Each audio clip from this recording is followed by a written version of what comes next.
হাতত লাঠি, মুখত মাছ। মাজনিশা মহিলাৰ সাজ। হাৰে আছে গাঁৱৰ মহিলা, সুখনিদ্ৰাত গাঁওবাসী। 7 বছৰে পহৰাত এইসকল গাঁৱৰ মহিলা। এয়া গোৱালপাৰা জিলাৰ শিমলুতোলা আৰক্ষী চকীৰ অন্তৰ্গত নয়াপৰা গাঁৱৰ দৃশ্য। এসময়ত গাঁওখনত মদ, ভাং, ড্ৰাগছ, জুৱাৰ আড্ডাই বিনষ্ট কৰিছিল সামাজিক পৰিৱেশ। বৃদ্ধি পাইছিল পাৰিবাৰিক কণ্ডল। ব্যাহত হৈছিল ছাত্ৰ ছাত্ৰীৰ শৈক্ষিক পৰিৱেশ। কিন্তু এতিয়া গাঁওখনত এক নিৰিবিলি পৰিৱেশ।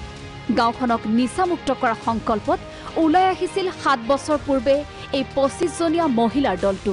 আমাৰ শিমলুতলা নয়াপাৰা গাঁৱত মানে মোটামুটি 7 বছৰ 8 বছৰ হয় আগত মানে এনেকুৱা পৰিস্থিতি আছিল, মানুহ মানে ওলাব পৰা নাই, ল'ৰা ছোৱালী পঢ়িব পৰা নাই, মদৰ উৎপাত আছিল। সেই মদৰ উৎপাতখিনি আমি মহিলা গোটেইকেইটা ওলাই পেলাই মদটো নিবাৰণ কৰিছোঁ। লগতে প্লাছ জুৱা, গাজা এইবিলাক আমি নিবাৰণ কৰিছোঁ, ইতিমধ্যে কৰি আছোঁ। তাৰপিছত মানে এনেকুৱাকৈ কৰি আমাৰ গাঁওখন বহুত পৰিৱৰ্তনত আহিছে। আমাৰ 25জন মুঠ 25জন। নাৰী শক্তি সজাগ বাবে নিচামুক্ত গাঁও নয়াপাৰা এক কঠিন কাম। বহু প্ৰত্যাহ্বান নেওচি বিগত 7 বছৰে সন্ধিয়া হলে হাতে হাতে লাঠি লৈ গাঁওখনৰ ইমূৰৰ পৰা সিমূৰলৈ দিছিল পহৰা। য'তে মদাহী জুৱাৰীৰ আড্ডা তাতে মহিলাৰ দল। জুৱাৰী মদাহীৰ ওপৰত পৰে মহিলা দলটোৰ লাঠিৰ কুবু। আমি এই লাঠিৰে তেওঁলোকক বহুতখিনি আমি হেৰি কৰিছোঁ, মানুহখিনিক আমি বহুত শাসন কৰিছোঁ। এই লাঠিৰে আমি কোবাই মাৰি বহুতখিনি কৰিছোঁ।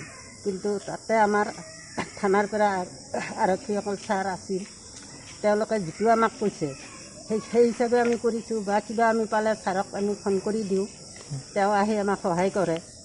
গতিকে আমি এইখিনিয়ে কৰি আছোঁ। শেহতীয়াকৈ পোৱা গাঁওৰক্ষী বাহিনীৰ দায়িত্বও নিষ্ঠাৰে পালন কৰিছে সাহসী যুঁজাৰুৰ দলটোৱে।